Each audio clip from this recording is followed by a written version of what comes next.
Hello दोस्तों, तो आज हम लीड कोड की count of smaller number after self problem देखने वाले हैं। ये प्रॉब्लम हमें बोलती है कि अगर हमें एक एरे गिवन है तो हमें हर पर्टिकुलर एलिमेंट के राइट में कितने स्मॉलर एलिमेंट है उनका काउंट देना है। ठीक है, तो फॉर एग्जांपल अगर हमारे पास 5 2 6 1 एक एरे गिवन है तो 5 के स्मॉल राइट में कौन कौन से स्मॉल एलिमेंट्स एग्जिस्ट करते हैं, विच इज़ 2 and 1। तो 5 के लिए हमारी क्या आंसर हो जाएगा 2। सिमिलरली 2 के लिए हमारे से 1 एग्जिस्ट करता है तो 1, 6 के लिए 1 एग्जिस्ट करता है तो 1, और 1 के राइट में कोई है ही नहीं तो 0। तो ये हमारा आंसर हो जाएगा। तो अब हमें लॉजिक लिखना है जिसकी मदद से हम ये एरे रिटर्न कर पाएँ। तो पहला हमारा होगा ब्रूट फोर्स सॉल्यूशन। तो अगर हमारे पास 5 2 6 1 है तो ब्रूट फोर्स में हम क्या करेंगे कि हर एलिमेंट को हर एलिमेंट से कंपेयर करेंगे। दैट मीन्स 5 को 2 से कंपेयर करेंगे, 5 को 6 से, 5 को 1 से, फिर सिमिलरली 2 को 6 से, 2 को 1 में। और इस पर्टिकुलर सॉल्यूशन की जो कॉम्प्लेक्सिटी हो जाएगी वो हमारी हो जाएगी एन स्क्वायर कॉम्प्लेक्सिटी। तो अगर हम इसको देखें तो ये क्या हो जाएगा बेसिकली कि हमारे पास फॉर है, हम उसे i = 0 से i less than length of num तक चलाएंगे। ठीक है, और फिर हम एक और फॉर लूप लेंगे j विच इज i + 1 से चलेगा and j is also less than length of nums. ठीक है, अब हम क्या करेंगे, एक इफ कंडीशन लगाएंगे that if nums of i अगर ग्रेटर देन है नम्स ऑफ j से, तो इस केस में answer of index of i को हम +1 से इंक्रीज कर देंगे। वेयर आंसर हम क्या करते हैं, कोई भी एक एरे ले लेते हैं तो जिसकी इनिशियलाइजेशन कर देते हैं 0 0 0 से। तो ये हमारा हो जाएगा एन स्क्वायर कॉम्प्लेक्सिटी का सॉल्यूशन। पर ये सॉल्यूशन हमारे लिए अच्छा नहीं है क्योंकि इसकी कॉम्प्लेक्सिटी बहुत ज़्यादा है। तो अब हम देखेंगे कि इससे कोई ऑप्टिमाइज सॉल्यूशन हमारे पास अवेलेबल है कि नहीं। ठीक है, ऑब्वियसली ये हार्ड लेवल की प्रॉब्लम है तो इतना ईजी सॉल्यूशन तो प्रॉब्लम भी अपन से एक्सपेक्ट नहीं कर रही होगी। तो अब अपन देखेंगे इसमें कोई अनदर सॉल्यूशन। अनदर सॉल्यूशन क्या होगा, उसके लिए हम क्या यूज़ करने वाले हैं, उसके लिए हम यूज़ करेंगे मर्ज सॉर्ट। ठीक है, तो उसके लिए हम यूज़ करेंगे मर्ज सॉर्ट। अब क्या होता है, मर्ज सॉर्ट में हम जनरली असेंडिंग ऑर्डर में सॉर्ट करते हैं, बट इस पर्टिकुलर केस में हम मर्ज सॉर्ट को डिसेंडिंग ऑर्डर में सॉर्ट करेंगे। अब व्हाट इज़ द रीज़न कि हम यहाँ पर जो हमारी मर्ज सॉर्ट है उसको डिसेंडिंग ऑर्डर में सॉर्ट कर रहे हैं। ठीक है, तो उसके लिए हम क्या करेंगे, हम जब अपना ड्राई रन करेंगे ना उसके टाइम पे हम समझेंगे कि क्या ऐसी कंडीशन है जिसके लिए हम इसे डिसेंडिंग ऑर्डर में सॉर्ट कर रहे हैं।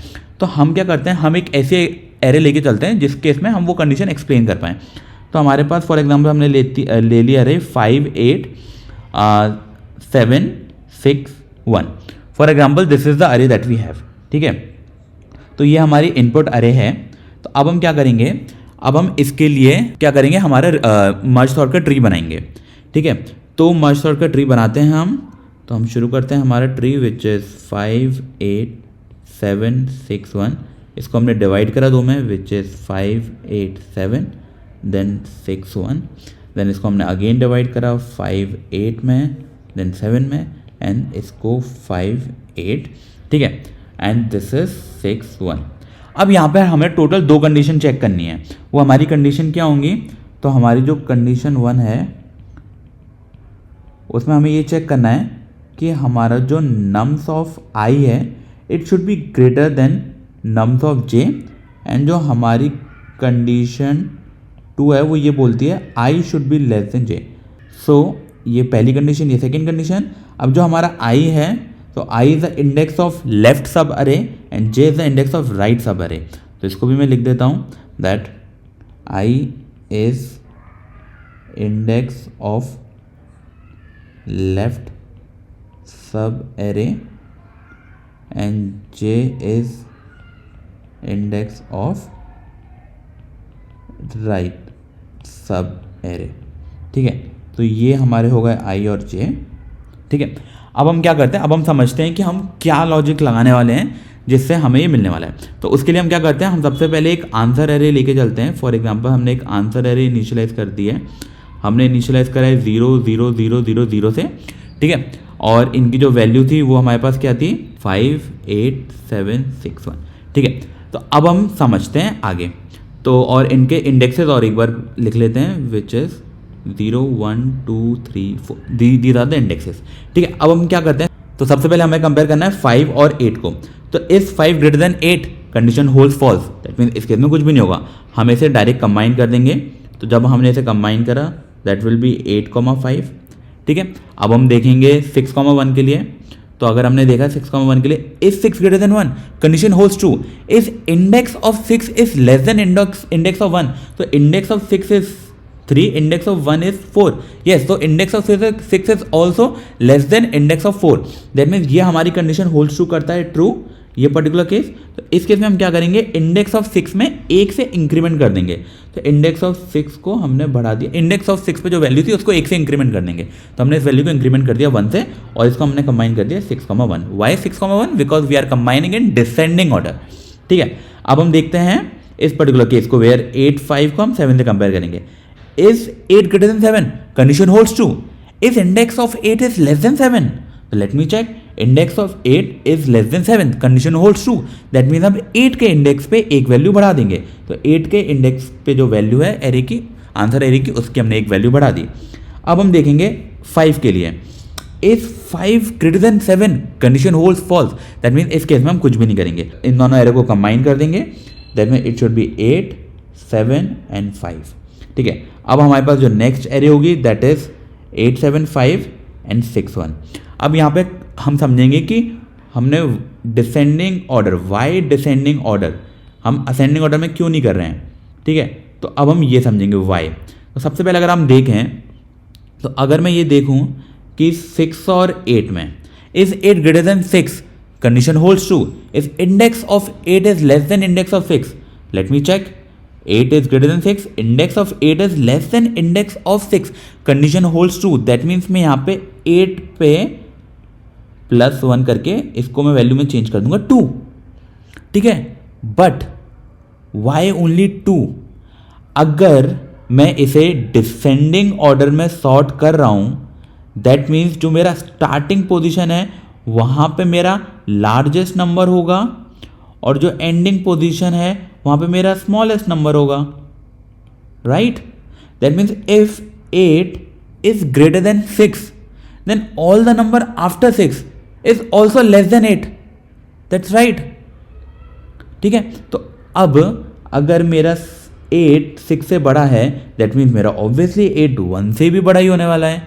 ठीक है, तो इस केस में मैं क्या करूंगा, मैं इसका सम ले लूंगा कि ये मेरा टोटल कितना है, 2 एलिमेंट्स हैं, और माइनस मैं कौन से एलिमेंट के लिए देख रहा हूँ, 0।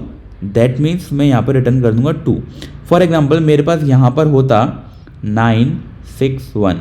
अब अगर मैं 8 और 9 के लिए देखूँ तो मेरा 8 क्या है, 9 से छोटा है, कंडीशन होल्ड्स फॉल्स। अब अगर मैं यहाँ पे 8 और 6 के लिए देखूँ, कंडीशन होल्ड ट्रू।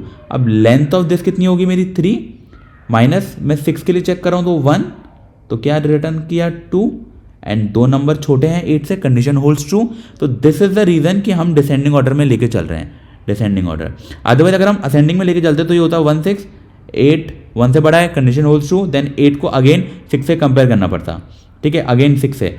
तो उस कंडीशन को बचाने के लिए हमने उल्टा करा कि अगर 8 अगर 6 से भी बड़ा है तो ऑब्वियसली 8 1 से बड़ा होगा ही होगा, और इसलिए हमारे डिसेंडिंग ऑर्डर में हमारे एक लूप कम हो गया। तो हमने सिर्फ 8 को कंपेयर करा 6 से।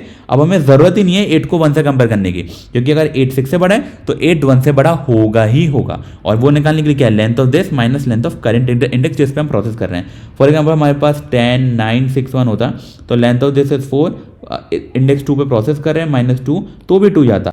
बेसिकली आपने समझा लॉजिक कि हमारा डिसेंडिंग ऑर्डर क्यों हो रहा है। अब हम क्या करते हैं, इसको भी समझ लेते हैं। तो इंस्टेड ऑफ हम यहाँ पर इसको 2 करें, हम यहाँ पे सीधे सीधे प्लस कर देंगे +2, तो ये हमारा हो जाएगा 3।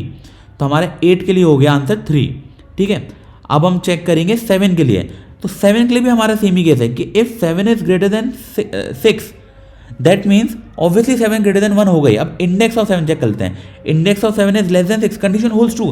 दैट मीन्स अब 7 अगर 6 से बड़ा है तो ऑब्वियसली 1 से बड़ा होगा ही होगा। तो 7 के केस में भी हम क्या करेंगे, हम उसे 2 से इंक्रीमेंट कर देंगे। तो 7 को भी +2 से इंक्रीमेंट करा तो उसकी वैल्यू हो गई 2। ठीक है, तो 7 की वैल्यू हो गई 2। ठीक है, अब हम देखेंगे 5 के लिए केस। तो इफ क्या 5 ग्रेटर देन 6 है, condition hold false. That mean इस केस में वो कंडीशन अप्लाई नहीं होगी। अब 5 1, तो 5 is greater then 1, 5 is greater then 1, definitely 5 के इंडेक्स इज लेस देन 1, 5 के index is less then 1। That means 5 के केस में हम क्या करेंगे, हम उसे 1 से इंक्रीज कर देंगे। तो हमने 5 को क्या किया, 1 से इंक्रीज कर दिया। तो हमारा फाइनल आंसर आया दैट इज 1 3 2 1 0। क्या this is the expected answer?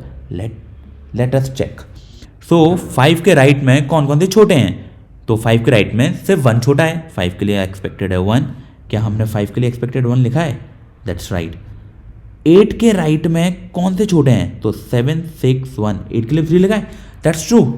7 के राइट में 2 हैं, 2, 6 के राइट में 1 है, ट्रू, और 1 के राइट में कोई नहीं। तो this is exactly what the answer we are expecting.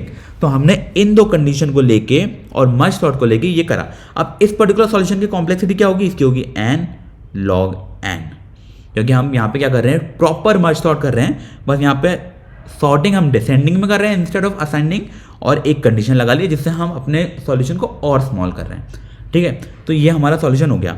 यहाँ पे एक और सॉल्यूशन है जो हम समझ सकते हैं, लेकिन उसको हम कोड नहीं करेंगे, ठीक है, पर हम समझ लेते हैं। तो वो सॉल्यूशन क्या होगा कि फॉर एग्जांपल मेरे पास 5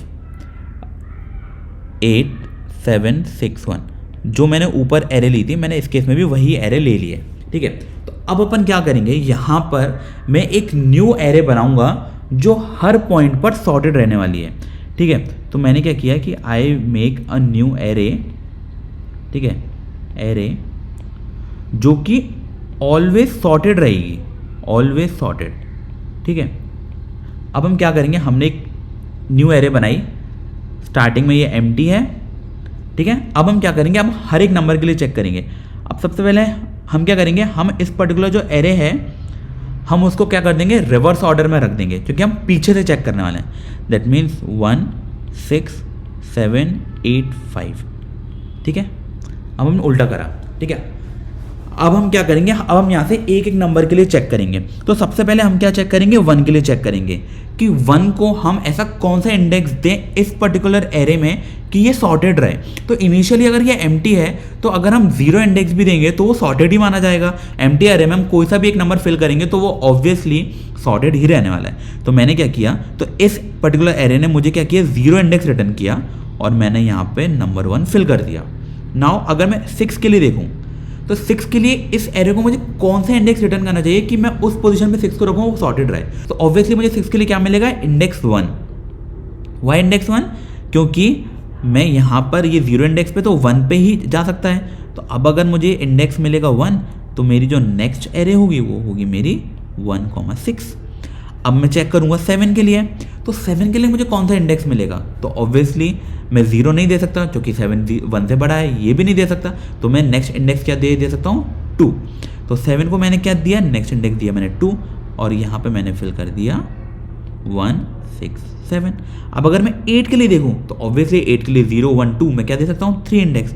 तो यहाँ पे मैंने 8 को दिया 3 इंडेक्स, तो मेरी नेक्स्ट एरे हो गई 1 6 7 8। अब जो मेरे पास आता है लास्ट नंबर 5, अब मैं 5 को क्या इंडेक्स दे सकता हूँ, तो 5 को ऑब्वियसली मैं 0 इंडेक्स नहीं दे सकता। क्यों नहीं दे सकता, बिकॉज 1 इज लेस देन 5। मतलब अगर मैं 0 इंडेक्स दूंगा तो बाकी एरे मेरी इधर शिफ्ट हो जाएगी ना। It should B 5 1 6 7 8 which is not a sorted array. That means नहीं। क्या मैं 5 को 1 इंडेक्स दे सकता हूँ, यस मैं 5 को 1 इंडेक्स दे सकता हूँ। तो अगर मैंने यहाँ पे दिया 5 को 1 इंडेक्स तो मेरे पास जो न्यू एरे आएगी, my new array will be 1। 5 का इंडेक्स हो चुका है मेरा 1, तो मेरा 6 का इंडेक्स शिफ्ट हो चुका है 2, 7 का हो चुका है 3 और 8 का हो चुका है 4। This is my sorted array and this is my array जो निकल कर आया है।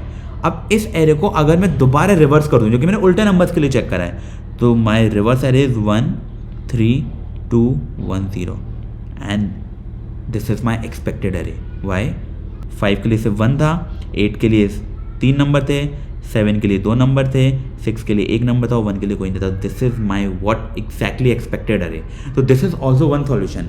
ठीक है, हम इसको भी कर सकते हैं। एंड इसकी कॉम्प्लेक्सिटी क्या होगी, इसकी कॉम्प्लेक्सिटी भी हमारी होने वाली है n log n।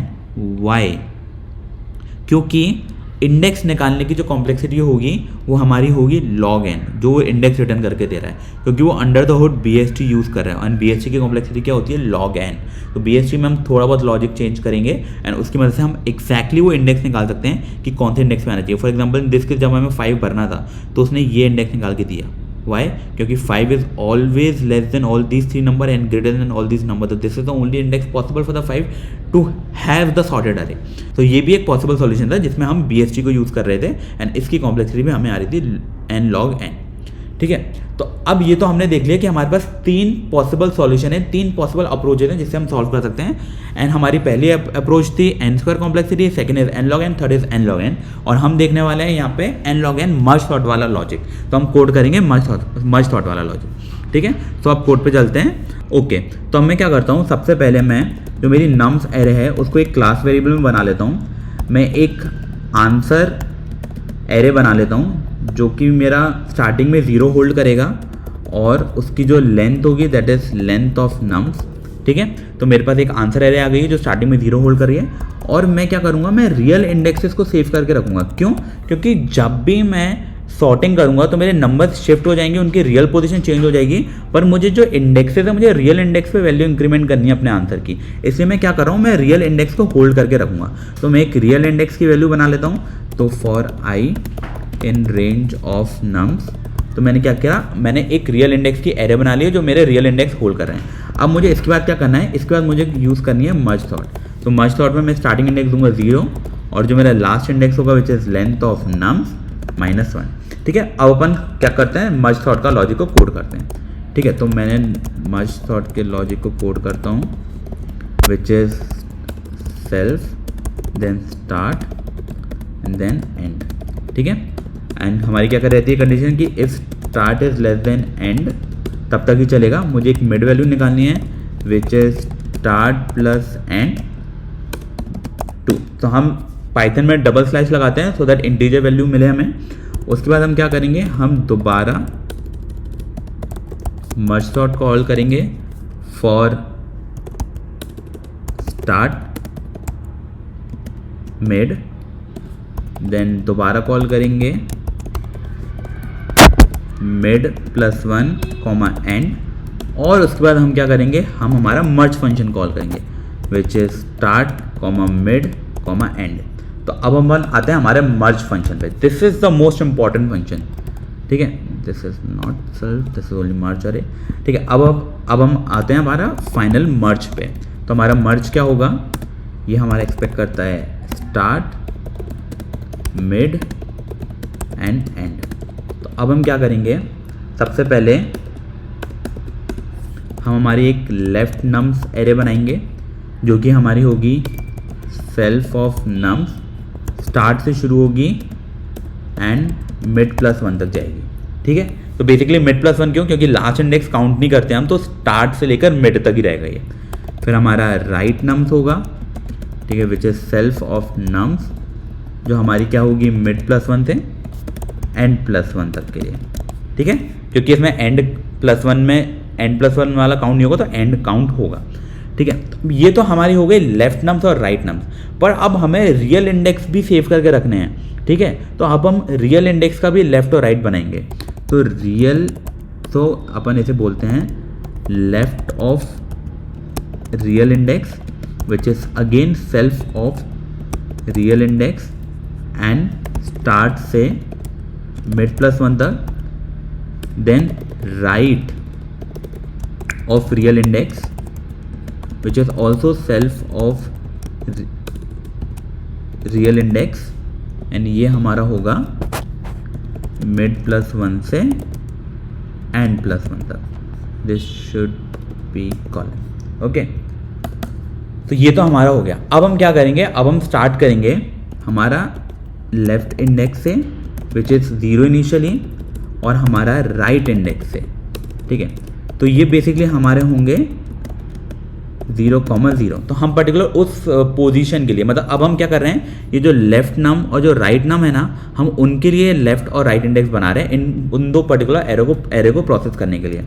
और हमारे एक एक्चुअल इंडेक्स भी होगा जो हमारा होगा स्टार्ट से शुरू, कि जो भी हमारा स्टार्टिंग पॉइंट होगा हम उससे शुरू करेंगे। तो अब मैं क्या करता हूँ, मैं यहाँ पे एक वाइल कंडीशन लिखूंगा, while my left index should be less than length of left nums and my right index is less than length of right nums, ठीक है। अब मेरी जो पहली कंडीशन होगी उसमें मैं ये चेक करूंगा कि मेरा जो लेफ्ट में जो मेरा नंबर है that should be greater than the number of right. Why? Because मेरा जो राइट का नंबर है मुझे वो छोटे वाले कैलकुलेट करने हैं, ठीक है। तो अब मैं क्या करता हूँ, मेरे पास लेफ्ट नम्स है, अगर मैं उसका लेफ्ट इंडेक्स देखता हूँ तो it should be greater than the right nums, ठीक है, ऑफ राइट इंडेक्स। तो बेसिकली यहाँ पे ये मैंने कंडीशन लगा दिया है कि मेरे जितने भी राइट में नंबर होंगे उस पर्टिकुलर नंबर से वो छोटे वाले होंगे तो ही मैं अंदर जाऊँगा। इसलिए मैं चेक कर रहा हूँ कि मेरा जो करंट लेफ्ट का नंबर है वो बड़ा होना चाहिए। लेकिन मेरी जो सेकंड कंडीशन थी कि मेरा जो इंडेक्स है वो मेरा छोटा होना चाहिए। यहाँ पे अब एक चीज़ हमें चेक करनी है कि हमें इंडेक्स एक्चुअल वाले देखने हैं, ठीक है। तो my actual index will be left real index of left index should be less than right real index of right index, ठीक है। तो पहले हमने चेक किया कि हमारी जो एरे थी उसकी वैल्यू बड़ी होनी चाहिए राइट वाले एलिमेंट से, लेफ्ट एलिमेंट की वैल्यू बड़ी होनी चाहिए राइट वाले एलिमेंट से, और वहीं पे जो मेरी इंडेक्स की वैल्यू थी वो मेरी छोटी होनी चाहिए। अगर ये दोनों कंडीशन होल्ड करती है तो मैं क्या करूँगा, answer of that current element का जो इंडेक्स है मैं उसमें कर दूंगा, मैं उसमें वैल्यू इंक्रीज कर दूंगा। वो मैं कैसे करूँगा, देखिए मैंने आंसर लगाया, मैं क्या करूँगा, left real index of left index, ठीक है। तो मैंने क्या किया, मैंने लेफ्ट रियल इंडेक्स लिया क्योंकि ऑब्वियसली मैं छोटे वाले ith इंडेक्स पे चलता हूँ जो अपन ने देखा था। तो ये मेरा लेफ्ट रियल इंडेक्स क्या है, ये मेरा ith इंडेक्स है और मुझे उसका एक्चुअल इंडेक्स चाहिए। तो मेरा एक्चुअल इंडेक्स निकालने के लिए मैंने उसमें लेफ्ट इंडेक्स डाल दिया, तो ये मुझे दे देगा एक्चुअल इंडेक्स। अब मेरा जो आंसर है मैं उसके एक्चुअल इंडेक्स पे वैल्यू इंक्रीज करूँगा। मैं क्या वैल्यू इंक्रीज करूँगा वो भी एक क्वेश्चन है। तो जो मेरी वैल्यू इंक्रीज होगी वो मेरी होगी एंड माइनस मिड। तो एंड माइनस मिड मुझे क्या दे देगा, लेंथ ऑफ राइट सब अरे, ठीक है, माइनस राइट इंडेक्स, ठीक है। तो इसने क्या दे दिया मुझे, एंड माइनस मिड ने दिया मुझे मेरी लेंथ ऑफ राइट सब अरे, और उसमें से मैंने राइट इंडेक्स मान लिया। इसका मतलब मैं उस सब अरे में पर्टिकुलर कौन से इंडेक्स पे हूँ मैं उसको माइनस कर दूंगा, जो कि मुझे आगे की वैल्यूज चाहिए, उसके आगे जितने भी छोटे हों। तो ये मैं ऐड कर दूंगा। अब यहाँ पर मैं क्या करूँगा, नम्स ऑफ एक्चुअल इंडेक्स में मैं वैल्यू फिल कर दूंगा left nums of left index, and similarly मैं लेफ्ट ऑफ रियल इंडेक्स में भी वैल्यू फिल कर दूंगा self left real index of left index, ठीक है, ठीक है। तो मैंने क्या किया, अब मैंने जो एरे है उसको मैंने डिसेंडिंग ऑर्डर में फिल करने के लिए जो मैंने लार्जर नंबर था which is left number of left index मैंने वो फिल कर दिया, एंड मुझे एक्चुअल वैल्यू जो मैं फिल कर रहा हूँ नम्स में उसका भी इंडेक्स प्रिजर्व करके रखना है, इसलिए मैंने रियल इंडेक्स को भी अपना अपडेट कर दिया। अब यहाँ पे ये कंडीशन आ गई कि अगर मेरा जो राइट वाला है वो अगर वो बड़ा है तो उस केस में क्या करूँगा, उस केस में मैं कुछ नहीं करूँगा, मैं सीधे सेल्फ ऑफ नम्स ऑफ जो मेरा एक्चुअल इंडेक्स रहेगा मैं उसमें वैल्यू डाल दूँगा right nums of right index. Similarly self of जो मेरे रियल इंडेक्स हैं ऑफ एक्चुअल इंडेक्स उसमें मैं वैल्यू भर दूँगा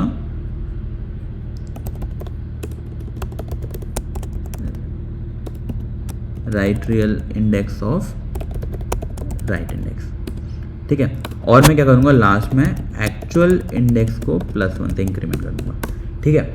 अब यहाँ पे वो कंडीशन आ जाती है कि अगर मेरी राइट सब अरे और लेफ्ट सब अरे अगर मेरी इक्वल नहीं है तो उस केस में if my left index is less than length of left of nums, तो उस केस में मैं क्या कर दूँगा, मैं सीधे सीधे वैल्यू भर दूँगा self of nums of actual index should be left nums of left index, and similarly self of real index of actual index it should be left real index of left index। और इस case में मैं अपने जो left index है उसको increase कर दूंगा +1 से, और जो मेरा एक्चुअल इंडेक्स है उसको कर दूंगा +1 से। हाँ, यहाँ पे मैं ये भूल गया था कि मुझे यहाँ पे लेफ्ट इंडेक्स को +1 से इंक्रीमेंट करना है एंड इस केस में राइट इंडेक्स को +1 से इंक्रीमेंट करना है। ठीक है, तो ये हमारी कंडीशन एंड हो गई है। अब सिमिलरली मेरी ये ही एग्जैक्ट कंडीशन मैं ऐड कर दूंगा हमारे राइट के लिए। So this should be my right, this should be right nums, right index, and this should be right real index, and this should be right index, and यहाँ पे right index। तो ठीक है, तो ये हमारा पूरा का पूरा लॉजिक तैयार हो चुका है। एक बार फिर से इसको समझ लेते हैं कि हमने किया क्या है।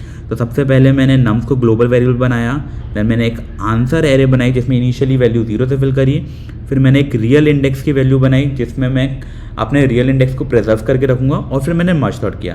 फिर मर्ज सॉर्ट में हमारी बेसिक कंडीशन जो रहती है कि start should be less than and होना चाहिए। फिर हमारा जो मिड निकालते हैं, फिर हम उसे कॉल करते हैं स्टार्ट से मिड के लिए, देन मिड +1 से एंड के लिए, और फिर हम मर्ज फंक्शन को कॉल करते हैं जिसमें स्टार्ट मिड और एंड तीनों नंबर देंगे। फिर हम क्या करते हैं कि मैंने एक लेफ्ट सब अरे बनाई, मैंने एक राइट सब अरे बनाई, तो एक लेफ्ट नम्स बनाई, एक राइट नम्स बनाई। सिमिलरली मैंने एक रियल इंडेक्स की भी लेफ्ट सब अरे और राइट सब अरे बनाई, क्योंकि मैं रियल इंडेक्स को भी उसी वक्त अपडेट करता चलूँगा जिससे मैं अपनी वैल्यू प्रिजर्व करके रखूँ। फिर ऑब्वियसली जब लेफ्ट इंडेक्स और राइट इंडेक्स को मैं इटरेट करना शुरू करूँगा तो उनके इनिशियल इंडेक्सेस स्टोर करें, और उसको जैसे अपडेट करना है तो उसका एक्चुअल इंडेक्स रखा है कि जो भी मेरा स्टार्टिंग वैल्यू होगी। फिर मैंने क्या रखा है, सबसे पहले मैंने चेक करा है कि जो मेरा लेफ्ट इंडेक्स है it should be less than left sub array, and जो मेरा राइट इंडेक्स है it should be less than right sub अरे।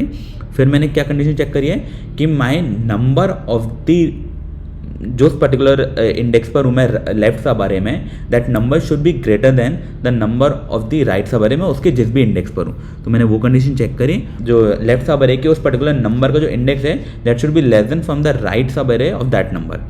ठीक है, तो मैंने वो इंडेक्स चेक करा, तो यहाँ पे मैं इंडेक्स निकालूंगा। फिर मैंने क्या करा कि मुझे उस आंसर अरे के रियल वाले इंडेक्स पे वैल्यू इंक्रीमेंट करनी है। तो मैंने क्या किया, मैं आंसर अरे में गया, लेफ्ट रियल इंडेक्स जो मेरी एरे थी उसमें मैंने करंट इंडेक्स डाला, तो वो मुझे क्या करेगा, रियल इंडेक्स निकाल के देगा। तो अब मैं आंसर के उस पर्टिकुलर रियल इंडेक्स पे जा रहा हूँ और मैंने वैल्यू फिल कर दी। तो अपन ने देखा था कि अपन डिसेंडिंग ऑर्डर में क्यों डाल रहे हैं, तो उसके लिए मैं क्या कर रहा हूँ, मैंने एंड माइनस मिड करा, and minus mid will give me the size of the right sub array, और उसमें मैं कौन से एलिमेंट तक चेक कर चुका हूँ उसके इंडेक्स को माइनस कर दूंगा, तो बाकी के जितने भी होंगे वो मेरे स्मॉलर होंगे। तो इससे मुझे एक बार में सारे स्मॉलर एलिमेंट मिल गए। फिर मैंने क्या किया, फिर मैंने अपनी नम्स और रियल इंडेक्स को अपडेट करा, मैंने अपने लेफ्ट इंडेक्स को अपडेट करा, और अगर ये कंडीशन मेरी ट्रू नहीं होती, ये मेरी कंडीशन फॉल्स होती है ये वाली इफ की, तो मैं एल्स में जाता एंड सेम कंडीशन मैं राइट के लिए अप्लाई कर देता और एक्चुअल इंडेक्स को इंक्रीज कर रहा हूँ। फिर अगर मेरी अनइक्वल अरे होती लेफ्ट और राइट तो मैं वैल्यूज़ को इंक्रीज करता जाता। ठीक है, तो अब अपन देखते हैं कि इसमें कोई एरर है कि नहीं। ओके, सो वो ये बोल रहा है कि हम लिस्ट को एक इंटीजर की तरह इंटरप्रेट नहीं कर सकते हैं। ठीक है, तो हमने यहाँ पे एक चीज़ गलती कर दी है कि it should be length of nums. Okay, तो it should be for I in range of length of nums, हमने ये एरे करी है। और मैं ये भी देख रहा हूँ कि हम यहाँ पे कुछ रिटर्न नहीं कर रहे हैं, तो it should return self dot answer. Okay, now let's run it again. Okay, so मैंने यहाँ पर ये गलती कर दी है कि मैंने वेरिएबल नेम गलत दे दिया, it should be right real index. ठीक है, दोबारा रन करते हैं और इसने हमारा करेक्ट आंसर दे दिया। सो हमने जितनी भी एरर्स थी वो हमने सॉल्व कर लिया, अब हमारे पास करेक्ट आंसर आ चुका है। तो ये बेसिकली हमारा लॉजिक था इस पर्टिकुलर प्रॉब्लम को सॉल्व करने का। इसकी कॉम्प्लेक्सिटी n log n है which is less than n square, which is a very good solution. And ये हार्ड लेवल की प्रॉब्लम थी, तो ये एक्सपेक्ट कर रहा था कि हम n स्क्वायर में ना ही करें तो अच्छा होगा। अब इसको एक बार सबमिट कर लेते हैं। तो इसमें कोई और एरे आ गई, list index out of range आ गया है। So right nums of, okay, तो यहाँ पे मैंने ये गलती कर दी that it should be right nums. Okay, I hope इसके अलावा कोई गलती ना हो। एक और बार सबमिट करने की ट्राई करते हैं। तो ये फाइनली हमारा सक्सेसफुली सबमिट हो चुका है। तो ये था हमारा finally count of smaller number after self, जिसमें हमने मर्ज सॉर्ट यूज़ करी और n log n कॉम्प्लेक्सिटी में हमने इसे सॉल्व करा है। तो thank you for the video guys, मिलते हैं अगली वीडियो में, बाय।